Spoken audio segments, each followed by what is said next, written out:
मेरी बात सुनो, ऐसा कब तक चलेगा? बगैर पैसों के इस छोटे से घर में आखिर तुम कब तक रहती रहोगी? जबकि तुम्हारा अमीर चाचा बराबर वाली गली में ही रहता है, तुम उनके साथ जाकर क्यों नहीं रह लेती? हरगिज नहीं। जिस घर से मेरी अम्मी को निकाल दिया गया था, मैं उस घर में कभी नहीं जाऊंगी, ना ही उनसे कोई मदद मांगूंगी। अपनी जिद क्यों नहीं छोड़ देती तुम? तुम्हारी माँ भी यही बातें करती करती चली गई, अपनी अना उसने भी नहीं छोड़ी, जबकि वो जानती थी कि गलती उसी की थी, इसीलिए उसने मरते वक्त तुम्हें उनके साथ रहने को कहा था। लेकिन मेरा दिल नहीं मानता हमीदा खाला।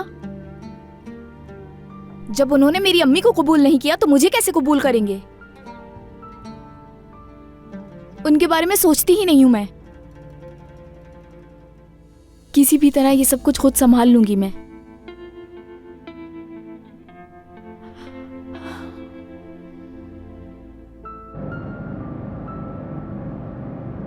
तुम्हें क्या लगता है नसरीन सादिया साहिबा के खिलाफ शिकायत करेगी? नहीं, वो ऐसा नहीं करेगी। तुम्हें कैसे इतना यकीन है? उसे मालूम है अगर उसने ऐसा किया तो मुझे जेल हो जाएगी। यकीन नहीं आ रहा मुझे। वो क्यों? आखिर वो तुम्हारे रिश्तेदार हैं, मुझे लगता था कि तुम उनका साथ दोगे। अपना खानदान होने से क्या फर्क पड़ता है ज़बा? आखिरकार एक मासूम औरत की जान से बढ़कर तो कुछ भी नहीं है ना। ठीक है,